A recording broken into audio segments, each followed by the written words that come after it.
First of all, let's understand what you mean by polynomial. Polynomial is a word made up of two words, polynomial. Poly means many and nomial means terms or parts. So basically, polynomial in total means many parts or many terms. Now, what do we mean by these terms? What are terms first of all? Let's try to understand what are terms. So, you have already studied algebraic expressions in your previous class. Let me take some examples. Suppose I take 2x plus 3y minus z here. Here, I have two signs with me. One is plus and one is minus. So in all, I have three terms here. Your terms are always connected.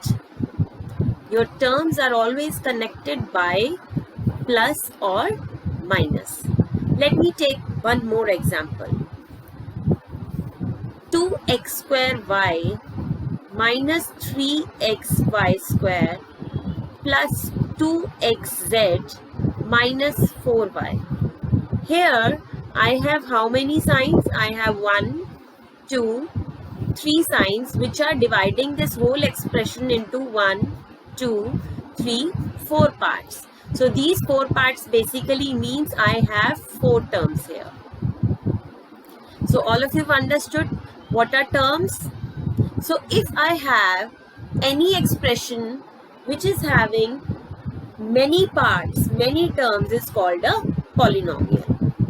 Now let us understand some types of polynomials that we know.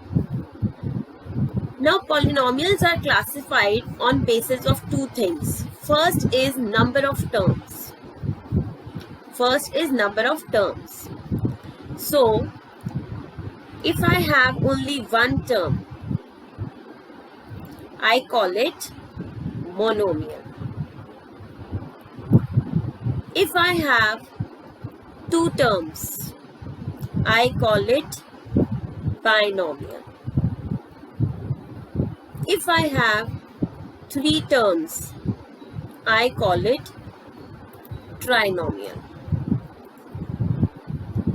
And furthermore, we call them, in all they are called polynomials only. We can have more terms also, but they are not having any specific name here. So all of them are polynomials only, having one term, two term or three term. Let's take an example of one term. 3x, 5z, 4ab. Since they are not connected by any plus or minus sign, they are only one term here, so they are called monomial. Now if I have two terms, 2x plus 3y, 4xy minus 8z, a cube minus b cube. They all are having only one sign and they have two terms, so they are binomials. Three terms, x square plus y square plus z square. These are three terms. They are connected by two signs here. 2x minus 4y plus 4z. We have three terms here. So, monomial, binomial, trinomial. They are on the basis of number of terms. Now, polynomials are also classified on the basis of their degree. What is a degree? Degree is the highest power of the variable in a polynomial. Now let's understand. The first kind is linear polynomial. So in a linear polynomial, my degree is 1. So let's take an example. X plus 3. Here the degree is 1 because the power of x is 1 here. Nothing is written means it is 1. Second type is quadratic. In a quadratic polynomial, your degree is 2. Let's take an example.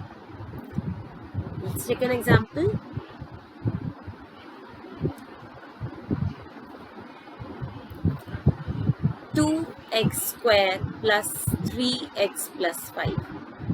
Here the highest power of the variable is 2. Let's take another example. 5x square. It is just a monomial, but still the degree here is 2. So it's a quadratic polynomial. Let me take one more. Y square plus 3y minus 4. Again here the degree is 2 because the highest power is 2. Now the third type is cubic. Cubic polynomial, your degree is 3. That means the highest power should be 3. Let's take some example. X cube minus 5x. X cube plus y square. 3x square minus x cube. In every polynomial, the highest power is 3. So, here we have classified the polynomials in two broad categories. First was the number of terms and second was on the basis of degrees.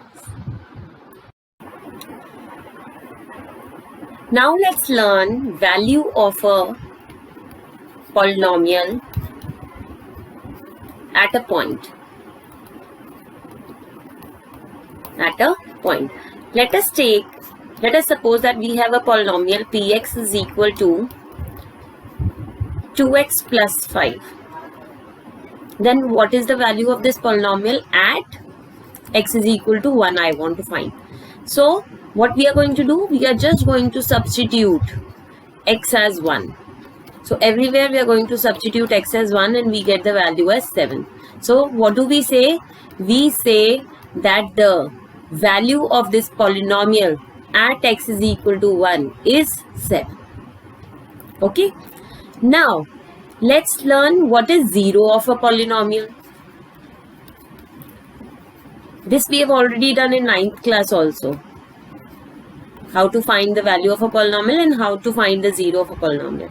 So, for a 0 of a polynomial, what do we do? What is 0 of a polynomial? 0 of a polynomial is that value of x, which gives me the answer 0. Particularly, I want to say that point and that point of x which gives the value of polynomial as 0. Let us take an example. Suppose I say tell me the 0 of x plus 5. So what value of x will give me answer as 0? So if I take x as to be minus 5, then I will get answer as minus 5. P of 0, P of minus 5 is minus 5 plus 5 is 0. So here x is equal to minus 5 is 0 of x plus 5. And whenever we have to find the 0 of a polynomial, we substitute it equal to x. Let's take one more example. I want to find the 0 of 2x plus 3. So what do? We put this polynomial equal to 0 and solve it. X is equal to minus 3 by 2. So this is the 0 of this polynomial. And if I want to check whether it is let's check it, verify it. So in order to verify it, what we do? We substitute the value of this as minus 3 by 2 and check. So this gives me minus 3 plus 3 equal to 0.